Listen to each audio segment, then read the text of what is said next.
ಇತ್ತ ಹಾಸನ ಜಿಲ್ಲೆಯಲ್ಲೂ ಮುಂದುವರೆದಿದೆ ಮಳೆಗೆ ರಾಷ್ಟ್ರೀಯ ಹೆದ್ದಾರಿ 75ರಲ್ಲಿ ಮಣ್ಣು ಕುಸಿತ ಆಗ್ಬಿಟ್ಟಿದೆ. ಯಾವ ಕ್ಷಣದಲ್ಲಿ ಏನಾಗುತ್ತೋ ಅನ್ನುವಂತ ಆತಂಕದಲ್ಲಿ ಜನರಿದ್ದಾರೆ.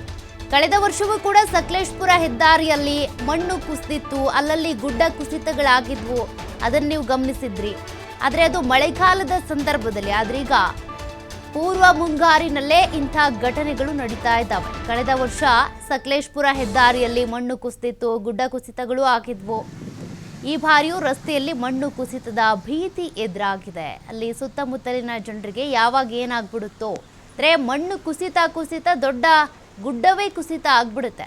ಹಾಗಾಗಿ ಜನರಿಗೀಗ ಆತಂಕ ಶುರುವಾಗಿದೆ, ಯಾವಾಗ ಏನು ಬೇಕಿದ್ರೂ ಆಗಬಹುದು ಅಂತ. ಅಲ್ಲೇ ರಸ್ತೆಯಲ್ಲಿ ವಾಹನಗಳ ಸಂಚಾರವೂ ನಡೀತಾ ಇದೆ.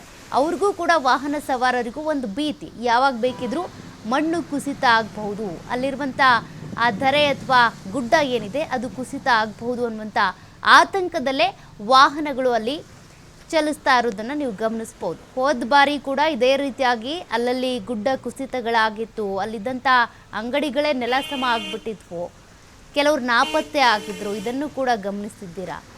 ಎಷ್ಟೋ ಕಾರ್ಯಾಚರಣೆ ನಡೆಸಿದ ನಂತರ ಅದಕ್ಕೆ ಸಂಬಂಧಪಟ್ಟಂತೆ ಮೃತದೇಹಗಳನ್ನು ಹೊರ ತೆಗೆಯೋದಾಗಲಿ ಬಹಳ ಸಮಯ ತೆಗೆದುಕೊಂಡಿದ್ರು ಇದಕ್ಕೆ ಅಂತಾನೆ. ಈಗ ಮತ್ತೆ ಹಾಸನ ಜಿಲ್ಲೆಯಲ್ಲಿ ಸಕಲೇಶಪುರದಲ್ಲೇ ಮಣ್ಣು ಕುಸಿತ ಆಗ್ತಾ ಇದೆ.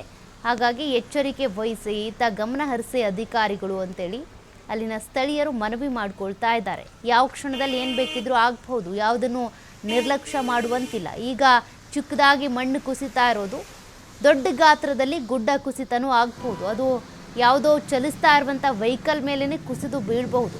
ಹಾಗಾಗಿ ಎಚ್ಚರಿಕೆಯಿಂದ ಅಲ್ಲಿ ವಾಹನಗಳು ಓಡಾಡಬೇಕಾಗುತ್ತೆ. ಜೊತೆಗೆ ಅಲ್ಲಿ ಯಾರೂ ಕೂಡ ಸ್ಥಳೀಯರೇನಾದರೂ ಕೆಲಸ ಕಾರ್ಯಗಳಿಗೆ ಹೋಗ್ತಾರೆ ಅಂದರೆ ಹೋಗಬೇಡಿ ಅನ್ನೋದು ಕೂಡ ಮುನ್ಸೂಚನೆ. ಮಣ್ಣು ಕುಸಿದಿರುವಂಥ ದೃಶ್ಯಗಳನ್ನು ನೀವು ಗಮನಿಸ್ಬೋದು.